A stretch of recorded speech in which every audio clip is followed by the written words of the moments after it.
¿Quién, mi amor? Cógelo de abajo. Eso. Vamos.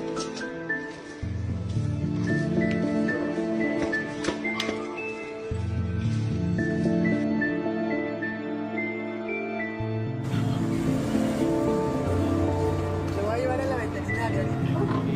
Esa señora la encontró y ya se Ella reportó. Lo que le pedimos fue que lo cogiera en tal caso para que no se camine, para que no se la atropelle y venirlo a recoger. ¿Le ha brindado algo, comida? Sí, o sea, de hecho ayer cuando ya no lo reportaron, le pedimos a la señora que lo tenga porque de todas maneras por algún susto se vaya a mover. Entonces la señora lo mandó a una tiendita.